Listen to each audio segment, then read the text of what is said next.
어떤 수녀원에 잔소리가 심한 늙은 수녀, 그리고 아주 당돌한 젊은 수녀가 이렇게 함께 살고 있었습니다. 이 당돌한 수녀는 늙은 수녀로부터 심한 잔소리를 듣고 나올 때마다 이렇게 문을 쾅 닫으면서 작은 소리로 이렇게 중얼거렸어요. 저 늙은 수녀 빨리 죽었으면 좋겠다. 이러는 거예요. 그런데 이때 방 밖에 있던 이 앵무새가 젊은 수녀의 이 말을 배워가지고 문이 쾅 하고 닫히기만 하면 큰 소리로 이렇게 따라 외치는 거예요. 저 늙은 수녀 빨리 죽었으면 좋겠다. 그러는 거예요. 넘겨주세요. 그러니 얼마나 난처하겠어요? 앵무새가 이렇게 따라하니까. 그래서 이 수녀는 조심조심 하는 거예요. 그리고 살살 이렇게 문을 닫는 거죠. 그런데 어쩌다가 바람이 쾅 불어가지고 이 문이 쾅 하고 닫히면 이때 이 앵무새는 느닷없이 외쳐대는 것이죠. 그래서 이 젊은 소녀는 고민하다가 신부를 찾아갔습니다. 신부는 이 젊은 수녀로부터 이 자초지종 이야기를 다 듣고 나서 빙긋 웃으면서 하는 얘기가 거참 고민되시겠군요. 그러면 이러면 어떨까요? 제가 기르는 앵무새가 한 마리 있는데 그 앵무새를 함께 길러보세요. 그러면 짝이 생기면 혹시 그 말을 잊어버리지 않을까요? 이렇게 얘기를 하는 거예요. 타장하죠? 그래서 이 젊은 수녀는 이 앵무새를 받아다가 한 새장 안에다 두 마리를 같이 넣고 이제 길렀습니다. 물론 이제 젊은 수녀는 또 조심해서 혹시라도 하는 마음에 문을 살살 닫는 것을 잊지 않았습니다. 그런데 그게 조심한다고 또 조심이 됩니까? 또 실수를 하잖아요. 그래서 자기도 모르게 실수라고 그만 문을 쾅 닫아버린 거예요. 그러니 이때 이것을 놓칠세라 그 얄미운 그 앵무새가 또 큰 소리로 냅다 외치는 거예요. 저 늙은 수녀 빨리 죽었으면 좋겠다 이러는 거예요. 그러니까 이때 이것을 끝이 아니라 이때 그 신부가 준 또 앵무새가 있지 않습니까? 그 앵무새가 한마디 거드는 거예요. 뭐라고 그랬을까요? 주여 우리의 기도를 들어주소서 그러더라는 것입니다. 사랑하는 여러분, 이 이야기는 우스갯소리죠, 그렇죠? 물론 우스갯소리인데 하지만 저는 여기서 한 가지 교훈을 찾았어요. 그것이 뭐냐면 앵무새는 자기가 들은 그대로 따라서 한다는 것입니다. 자기 생각을 여기다 투영해서 한마디도 강압하지 않는 거예요. 그냥 젊은 수녀가 한 그대로 따라서 하고 있는 것입니다. 여러분 어떻습니까? 여러분 하나님께서 우리에게 주신 이 하나님의 말씀에 내 생각을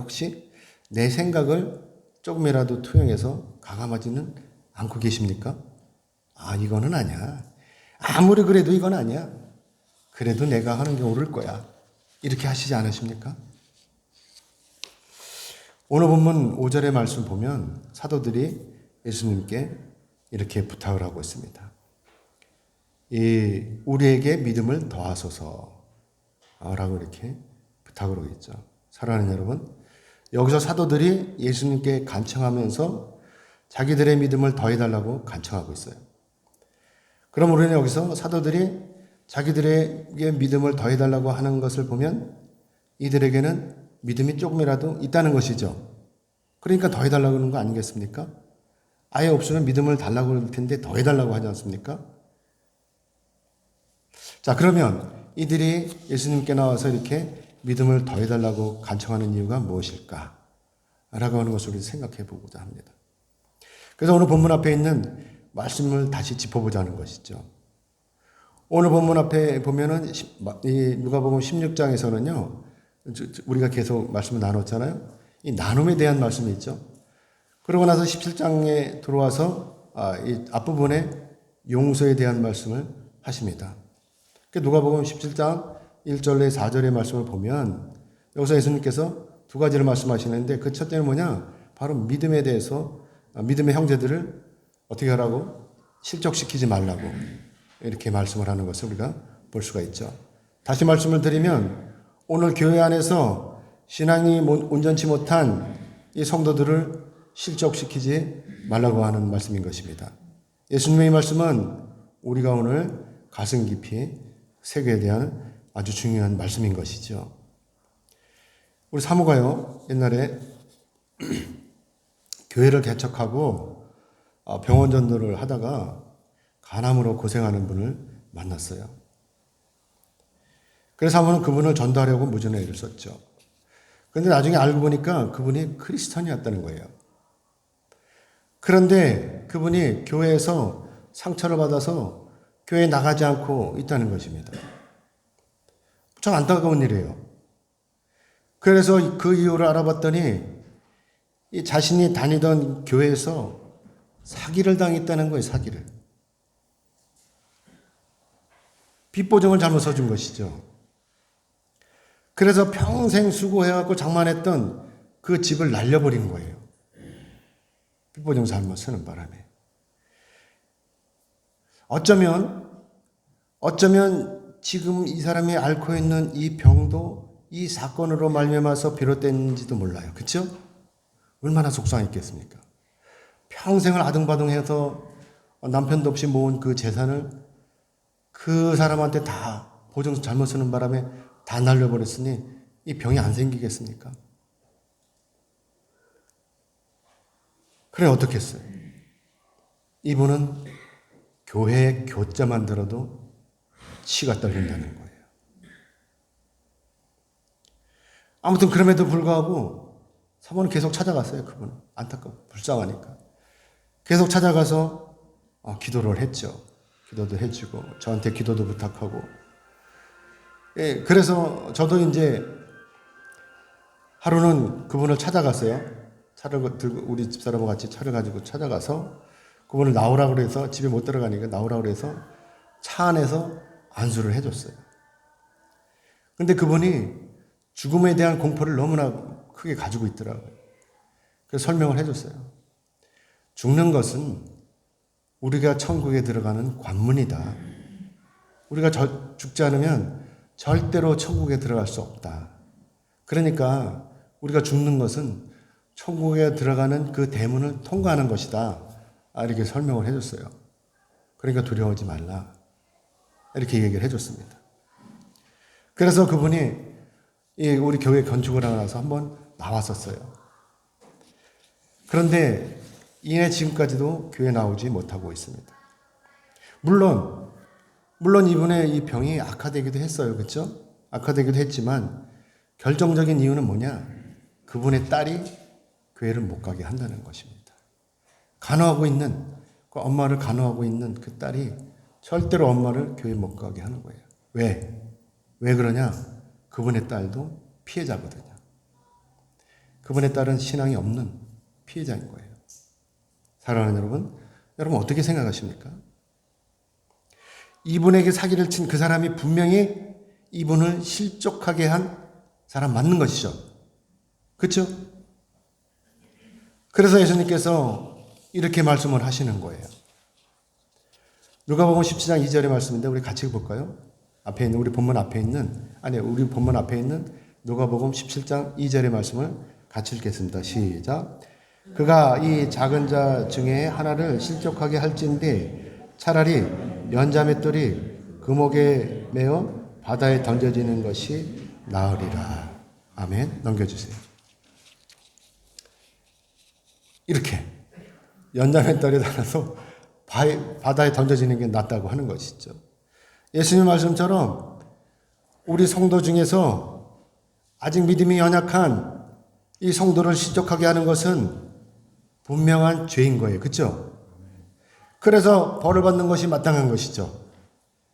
어떻게든지 보듬어 주어야 할 연약한 성도에게 지적질을 한다든지 아니면 이 불량한 채무자처럼 빚보증을 서게 하고 도망가는 것, 이거 용서받지 못할 죄인인 것입니다. 만약에 나 때문에 누군가가 실족함으로 교회를 떠난다면 그 책임을 어떻게 하겠습니까? 그래서 예수님께서 연자맷돌에 매달려 이 바다에 던지라는 말씀을 하시는 것입니다. 제가 생각하기는 연자맷돌이 아니라 그냥 바로 지글지글거리는 이 불지옥에 바로 집어던졌으면 좋겠어요. 자, 그리고 두 번째 말씀이 의미심장해요. 그래도 용서하라는 말씀이신 것입니다. 그래도. 자, 그런데 여러분, 이런 사람이 다시 돌아왔다는 말씀이에요. 돈을 떼먹고 빚을 잔뜩 지게 하고 이 도망갔다가 뻔뻔하게도 이 사람이 다시 돌아온 거예요.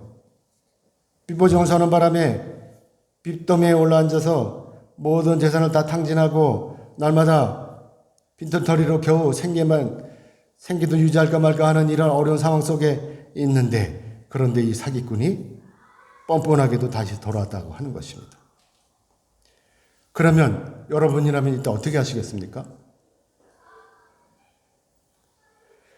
다시 돌아온 이 뻔뻔한 사기꾼을 돌로 쳐서 죽이겠습니까? 아니면 연자맷돌에 매달아서 시남리 저기 저수지에다가 집어던지겠습니까? 아니면 지난 일이니까 다 묻어두고 그냥 용서해버리시겠습니까? 아마도 저라면요, 절대로 용서하지 못할 거예요. 이 인간아, 망은 망했지 왜 나까지 끌어들여서 이렇게 망하게 했느냐고 두들겨 패서 내쫓든지 동네 얼씬도 못하도록 하든지 할 것입니다. 그런데도 예수님께서는 용서해 주시라고 말씀하시는 것입니다. 어떻게요? 무조건 용서해 주시라는 것입니다. 참으로 기가 막히는 일이죠. 어떻게 이런 사람을 용서할 수 있겠습니까? 여러분은 이것이 가능하다고 생각하십니까? 그런데도 예수님께서 이렇게 말씀하시는 거예요. 누가복음 17장 4절의 말씀입니다. 누가복음 17장 4절 말씀 같이 읽겠습니다. 시작. 만일 하루에 7번이라도 네게 죄를 짓고 7번 네게 돌아와 내가 회개하노라 하거든 너는 용서하라 하시더라. 아멘. 이것이 바로 하나님의 마음이신 거예요. 하나님께서는요, 우리가 살인을 했더라도, 우리가 도둑질을 했더라도, 우리가 간음을 했더라도 용서해달라고 그러면 용서해 주시는 분이신 것입니다. 그러나 저는 못해요. 이렇게 뻔뻔한 사람이 용서가 될 것 같지 않아요. 아무리 다시 돌아와서 자신의 잘못을 비고 용서를 해달라고 한다지만 없어진 집은 어떻게 해요? 그리고 또 그동안 채무자들이 찾아와가지고 날마다 돈 달라고 그랬던 그 시달린 기억은 어떻게 하느냐 하는 것입니다. 어디서 보상을 받겠어요? 그래서 도무지 용서가 안 될 것이고, 그래서 사도들이 예수님께 이렇게 간청을 하는 것입니다. 우리에게 믿음을 더하소서. 아시다시피 사도들에게도 이것이 불가능한 거예요. 한 번도 아니고 7번씩이나 잘못했다고 하면서, 그러면서 또 돌아와가지고 또 용서를 해달라고 한다면 완전히 이건 상습범이잖아요. 근데 어떻게 용서를 해주겠냐 하는 것이죠. 사도들도 못 해주겠다는 거예요. 그래서 사도들이 하는 얘기가 우리에게 믿음을 더하소서라고 이렇게 예수님께 부탁을 하는 것입니다. 그러나 예수님께서는 이렇게 말씀을 하셔요. 오늘 보면 6절의 말씀을 같이 보겠습니다. 같이 읽겠습니다. 6절입니다. 시작. 주께서 이르시되 너에게 겨자씨 하나 할 만한 믿음이 있더라면 이 뽕 나오도록 뿌리가 뽑혀 바다에 심기어라 하였을 것이요 그것이 너에게 순종하였으리라. 아멘. 예수님께서는요, 여기서 또 두 가지를 말씀하셔요. 그것은 뭐냐? 바로 믿음과 또 이에 따르는 순종에 대해서 말씀을 하시고 계시는 것입니다. 믿음을 가지라는 거예요. 믿음을. 그래서 첫 번째 믿음에 대한 말씀을 보면 예수님께서는 여기서 사도들의 믿음을 티끌만한 믿음이 아니라 작은 겨자씨 하나 할 만한 믿음이라고 말씀을 하시고 계십니다. 넘겨주세요. 겨자씨 얼마나 크냐? 이렇게 크고 보이세요? 겨자씨 보이세요? 이렇다는 것입니다. 그래서 우리는 여기서 티끌과 이 겨자씨 차이가 무엇인지를 한번 생각해 봐야 되겠죠? 저 같으면 티끌만한 믿음이라고 할 텐데 예수님은 겨자씨만한 믿음이라고 이렇게 말씀을 하셔요. 그래서 아시다시피 이 티끌은 뭐죠? 생명력이 없어요. 그렇죠? 생명력이 없는 게 특징인 것입니다. 그렇지만 겨자씨는 뭐죠? 당연히 생명력이 있다고 하는 말씀인 것입니다. 그렇기 때문에 결과적으로 티끌은 죽은 것이고 겨자씨는 살아있는 것입니다. 그래서 겨자씨가 아무리 작더라고 해도 나중에 자라면 많은 짐승과 새가 와서 머물 수 있는 장소를 제공한다는 말씀인 것입니다. 넘겨주세요. 티끌은 이렇게 못해요. 그렇지만 겨자씨는 이렇게 된다라고 하는 것입니다. 그렇기 때문에 예수님께서 말씀하시는 것은 지금 사도들에게 겨자씨 하나만한 믿음이 있다면, 이렇게 살아있는 믿음이 있다면 장차 어떤 일이든지 또 무슨 일을 하든지 다 할 수 있다라고 하는 말씀이신 것입니다. 그렇기 때문에 지금 아무것도 할 수 없다는 생각을 버리고 하나님께서 나와 동행하시면 나는 무엇이든지 다 할 수 있다는 자신감을 가지라는 말씀이신 것입니다. 여러분, 전능하신 하나님을 믿으십니까? 아멘이죠. 그리고 두 번째로 믿음에 의한 순종에 대해서 말씀을 하시는 것입니다. 아시다시피 우리의 이 명령 한마디로 뿌리가 깊이 내린 뽕나무가 뽑혀서 바다에 심겨지라고 하는 것, 이것이 가능한 일입니까? 이것은 그야말로 기적인 것입니다. 그렇기 때문에 이 일은 우리가 할 수 있는 일이 절대로 아니고, 여러분도 아시다시피 이러한 기적들을 행할 수 있는 것은 절대로 우리의 능력이 아니라 바로 하나님의 능력이라고 하는 것입니다. 시공간을 초월하시는 전능하신 하나님의 능력인 것이죠. 하나님께서는 분명히 병든 자도 고쳐주시고 죽은 자도 살려주시는 분이십니다. 그래서 예수님께서 이렇게 말씀하시는 것입니다. 전능하신 하나님의 말씀에 순종하라 라고 하는 말씀이신 것입니다. 그렇습니다. 우리가 하나님의 말씀에 순종할 때 기적이 일어나는 거예요. 그래서 우리도 하루에 7번 죄를 짓고 7번 돌아와서 회개하는 사람을 하나님의 능력으로 용서할 수가 있다는 것입니다. 그렇기 때문에 우리가 미리 나는 못해요가 아니라 네 알았습니다, 용서하겠습니다 라고 믿음으로 순종하면 되는 것입니다. 이것이 바로 살아있는 믿음인 것입니다. 그러면 용서할 수 있는 거예요. 내가 먼저 용서할 수 없다고 생각하니까 용서가 안 되는 거예요. 내 재산을 홀랑 날려먹은 그 왼손바가지 어떻게 용서할 수 있어? 그러고 한다면 용서 못하는 거예요. 그렇지만 하나님께서 주시는 믿음으로 말미암아 용서하면 용서가 된다는 것입니다. 그러므로 내가 먼저 용서할 수 없다고 주장하는 것, 결국 내가 전능하신 하나님을 믿지 못하는 것입니다. 그래서 하나님께서 이런 사람을 향해서 교만한 사람이라고 말씀하시는 것입니다. 교만한 사람은 절대로 기적을 행할 수 없어요. 교만함으로 전능하신 하나님을 믿지 않는데 어떻게 기적이 일어나겠습니까? 나를 온전히 하나님 앞에 맡길 때 그때 기적이 일어나는 것입니다. 어떤 사람이 복날이 되어서 자기가 기르던 개를 잡아먹으려고 뒷동산에 올라가서 개를 나무에 매달았습니다. 그리고 죽어라고 두들겨 팼습니다. 그런데 어쩌다가 이 끈이 풀린 거예요. 그래가지고 개가 냅다 도망을 가는 거예요. 어떻게 하겠어요? 이 끈이 풀어져서 개가 도망갔는데 주인은 어떻게 하겠습니까? 할 수 없이 빈손으로 개는 도망치고 속상해하면서 빈손으로 이제 집으로 터덜거리고 내려왔습니다. 개는 도망치고 빈손으로 집에 돌아오자니 창피한 거예요. 그래서 밀짚 모자를 푹 눌러쓰고 땅바닥만 쳐다보면서 이렇게 돌아왔죠. 근데 집에 돌아와 보니까 기가 막히는 일이 벌어졌어요. 도망갔던 그 개가 컹컹거리면서 쫓아나오는 거예요. 반갑다고 쫓아나오는 거예요. 그러면서 막 올라타는 거예요. 주인이 돌아왔다. 조금 전까지 자기를 죽이려고 두들겨 팼던 그 주인에게 달려와 나와서 꼬리를 치면서 이렇게 반기는 거예요. 막 올라타면서. 그런데 여러분, 이때 이 사건을 다 본 목사님이 있었어요. 처음부터 다 본 목사님이. 목사님도 혹시 개고기나 얻어먹을까 하고 봤는지 모르는데 아무튼 목사님이 옆에서 다 보고 있었던 거예요. 그런데 이 개를 보고서 목사님이 깨달은 게 있어요. 그래가지고 목사님이 기도를 했습니다. 하나님, 저도 개 같은 목사가 되게 해주세요. 그랬다는 것입니다. 사랑하는 여러분, 순종하면 사는 거예요. 주인에게 순종하면 사는 것입니다.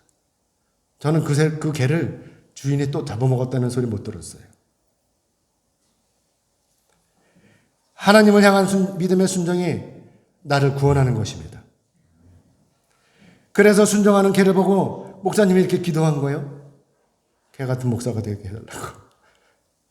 그래서 예수님께서 이렇게 비유로 말씀하시는 것입니다. 오늘 본문 7절에서 8절의 말씀을 같이 읽겠습니다. 같이 읽겠습니다. 시작. 너희 중 누구에게 밭을 갈거나 양을 치거나 하는 종이 있어 밭에서 돌아오면 그대로 곧 와 앉아서 먹으라 말할 자가 있느냐? 도리어 그대로 내 먹을 것을 준비하고 띠를 띠고 내가 먹고 마시는 동안에 수종 들고 너는 그 후에 먹고 마시라 하지 않겠느냐? 아멘. 아시다시피 당시의 종은요, 인간이지만 인간으로서의 대우를 받지 못했어요. 그렇기 때문에 종에게 이 요구되는 것은 이유를 불문하고 주인을 향한 맹목적인 순종이었다고 하는 것입니다. 주인이 죽으라면 죽는 거예요. 아무리 낮에 열심히 일했으니까, 내가 아무리 열심히 일했으니까 밤에 쉬어야 되겠다, 이런 생각을 갖는 거, 이건 종이 가질 생각이 아닌 거예요. 이건 그냥 농사꾼, 일반적인 농사꾼들의 생각이죠. 주인은 이런 생각을 종은 이런 생각을 가질 수가 없다라고 하는 것입니다. 그래서 아무리 자기가 낮에 힘든 일을 했어도 쉴 시간이 없는 거예요.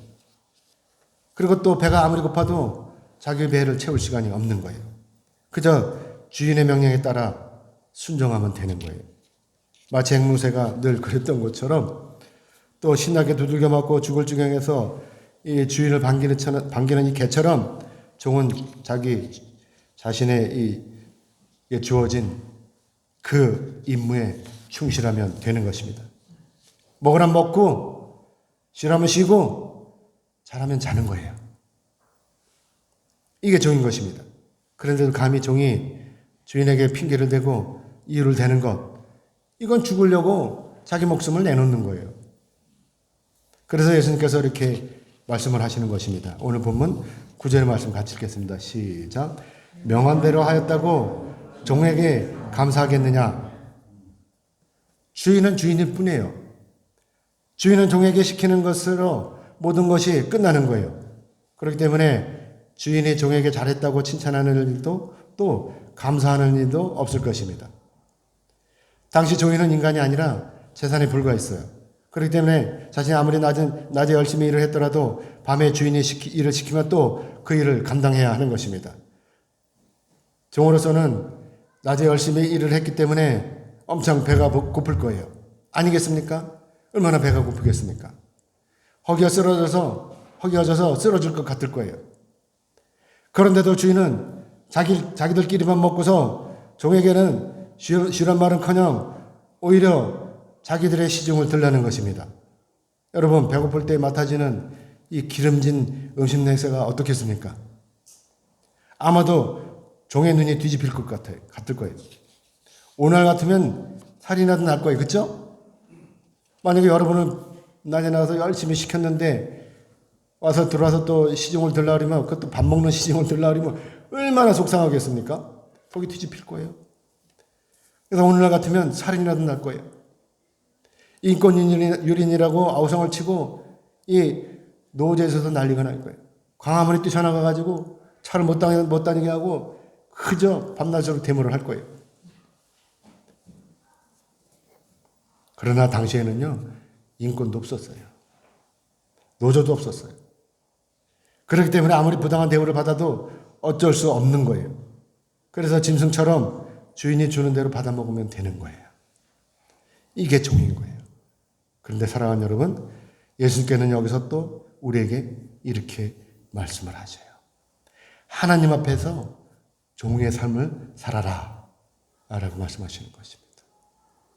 오늘 보면 10절의 말씀을 같이 읽겠습니다. 같이 읽겠습니다. 시작. 이와 같이 너희도 명령받은 것을 다 행한 후에 이르기를 우리는 무익한 종이라 우리가 하여야 할 일을 할 것뿐이라 할지니라. 아멘.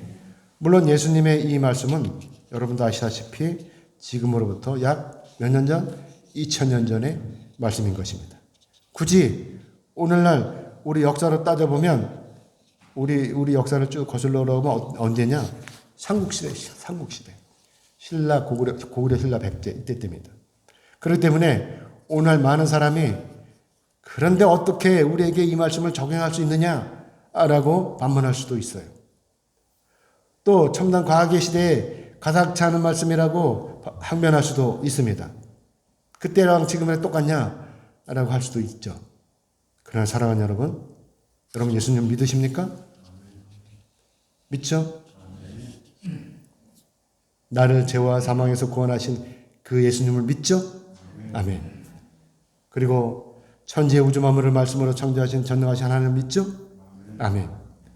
그러면 여러분이 전능하시는 하나님을 믿고 또 나를 죄와 사망으로부터 구원하실 예수님을 믿는다면 예수님의 이 말씀이 먼 옛날의 말씀이 아니라 바로 지금 저와 여러분에게 주시는 하나님의 능력의 말씀이신 것입니다. 아멘이죠? 그래서 히브리서 기자는 이렇게 고백하고 있는 거예요. 넘겨주세요. 히브리서 13장 8절의 말씀 우리 같이 읽어보겠습니다. 같이 읽겠습니다. 시작.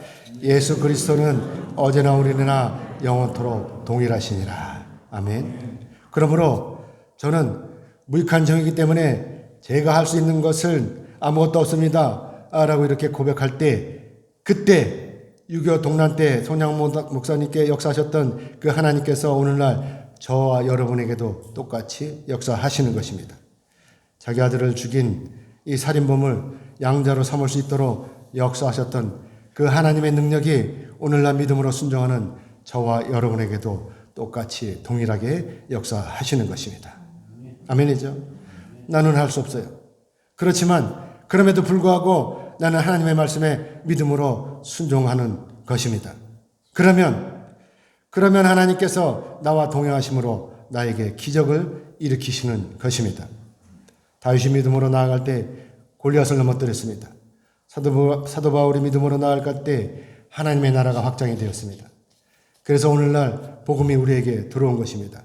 그러므로 내가 오늘 믿음으로 나아갈 때 사탄이 물러가고 승리의 깃발을 들 수가 있는 것입니다.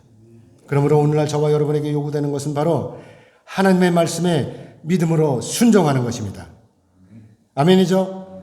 아멘 하시는 여러분 모두는 하나님의 말씀에 믿음으로 순종하시기를 주님의 이름으로 축복합니다. 아멘. 이제 말씀 맺겠습니다. 하나님께서는 우리가 순종하기를 원하십니다. 일찍이 사무엘상 15장 22절의 말씀에서 순종이 제사보다 낫다라고 말씀하고 있습니다. 그렇기 때문에 아무리 우리가 예배를 열심히 드리면 무엇합니까? 자기 성도들에게 빚보증을 세운 다음에 도망을 치고 남들보다 보상을 더 받으려고 떼를 지어서 난리를 치고 전봇대에 올라가서 아우성을 치는 그 사람들이 정녕 믿음의 사람들입니까? 내가 진심으로 지금 하나님을 믿는 그리스도인이라면 내 생각을 모두 버리고 하나님의 말씀에 한마디도 가감하지 않고 온전히 순종하는 것입니다. 지금 당장 내게 어떠한 불이익이 떨어져도 지금 당장 내가 죽임을 당한다 해도 끝까지 하나님을 믿는 내 믿음을 저버리지 않는 것입니다.